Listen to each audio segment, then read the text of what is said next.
It's a curious thing how human beings are always focused on the last things.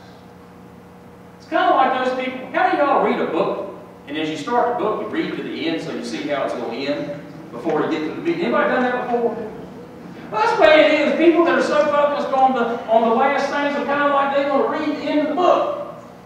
Well, you know, you miss the rest of the book. One of the top movies, I didn't see it, not planning on going to see it. It's in the theaters right now. It's a movie called 2012. It's about the end of the world. Did some research on that topic, and there are many people that believe that 2012 will be the time that we're in. Y'all call me 2013, I still claim to be here. But they came up with that date because they saw something in the Mayan, the ancient civilization of the Mayans, who had a calendar that ended in such a way that there was going to be a great transformation of the world in 2012. It's kind of like that Y2K, remember that?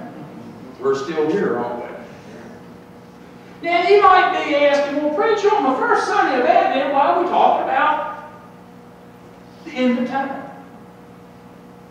We expect to come to church when Advent starts, you know, Christmas. Silent night, holy night. He came upon a midnight clear. Joy to the world. We didn't expect to come on a Sunday to talk about the end of time. We want to talk about the little baby Jesus. But Advent, as I was telling the kids this morning, is about the coming of Christ. Not as a child only. Not just in our hearts today.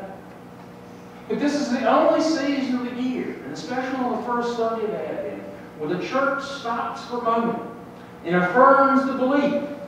As we say in communion, we say in that threefold affirmation, Christ has died, Christ is risen, Christ will come again.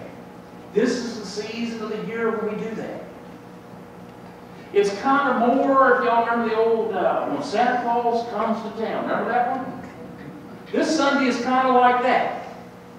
Y'all remember the words? He knows when you're sleeping. He knows when you're awake. He knows when you're good. So be good and say. And don't think when they wrote that, that's not what they were thinking of. It's an interesting issue. But this is the time when we affirm that Christ will come again. Now, as we looked at his lesson from St. Luke this day, one of the things that Jesus is trying to impress upon his disciples was that they were not to be caught up in the game of wondering when the end was going to come.